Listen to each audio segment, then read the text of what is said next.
So right now I'm going to show you a demo of my supermarket simulation project for Cornell's CS2110 taught by Professor Graeme Bailey. So for this assignment we were given the task of creating a simulation to represent the flow of customers through a cashiering system. And this assignment was designed to cover Java's threads and synchronization combined with a graphical user interface, which we see here. So here we see the user interface is running. On the left area here we have the feeder station, which feeds in customers into our queuing system. At the top here we have two options for how we want the feeder to decide where customers are going to go. The current option is customers look at each cashier and they choose to go to the cashier which has the least number of total items in the cashier currently.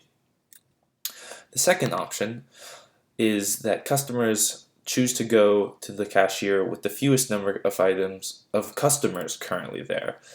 So as you see, it becomes much more uniform as they simply go to the shortest lines. So for the sake of demonstrating this, I'm going to keep it in the first one, which is number of items. With the cashiers, we have 1 through 15, and the green means that the cashier is open, and the red signifies that the cashier is currently closed. To open and close cashiers, you can simply click on a new cashier, and that will open it, and it will randomly generate a new speed for the worker working at the cashier, and then it'll keep track of the number of items currently in that cashier. Each cashier represents its own thread, and along with having a thread to process the customers, a separate thread that is combined with the cashier looks at each customer and decides with a random probability if the customer would like to look at other queues and potentially skip from the current queue to a queue where it can be processed quicker. And so we see that represented when a customer becomes red and the red line draws it to a green customer. So the red is where it was before, and then the green is where it moves to. And so these customers decide to skip queues based on looking at other queues' number of items divided by the speed of the cashier to get a time of how long it would take, and they compare that time to their own time. So right here on the left we can adjust the speed, which adjusts the speed of the feeder. So if we move it up, we see that the feeder begins to feed a lot quicker. There we go. And if we move it down, then it becomes a lot slower. So when we increase the speed, we'll see a lot of things start to happening, and a lot of interesting things start to happen. So right now we have this checkbox which says automatic opening of cashiers. And so what this basically means is that if all of the cashiers are 4 or more, then it tries to open a new cashier to allow for customers to move into that new cashier and for there to be less congestion in the cashiers. So the current application is running 33 threads. 2 threads are associated with each cashier for a total of 30. A thread for the feeder, and a thread for the GUI, and then one final thread is a thread that keeps track of the global stats of the system.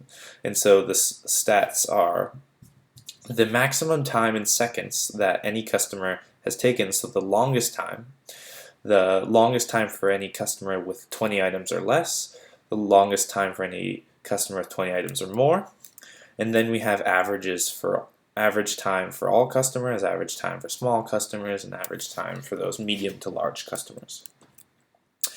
So in order to maintain all of this working so coherently and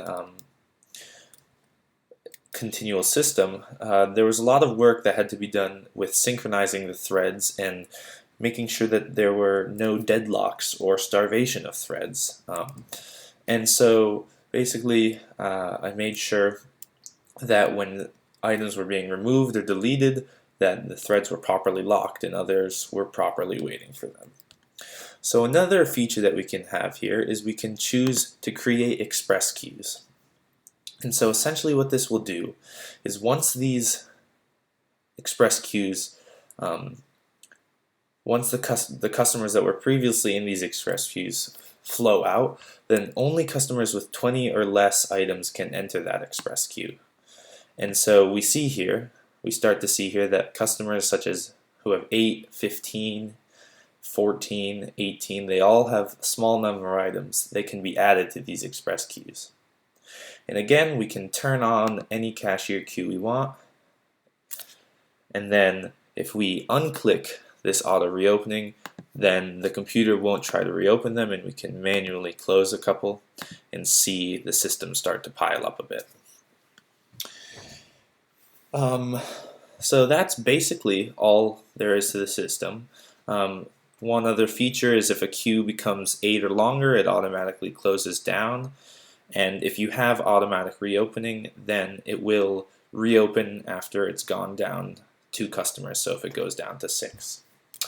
So that's basically it, guys. We see that 407 customers were serviced during the time of the simulation.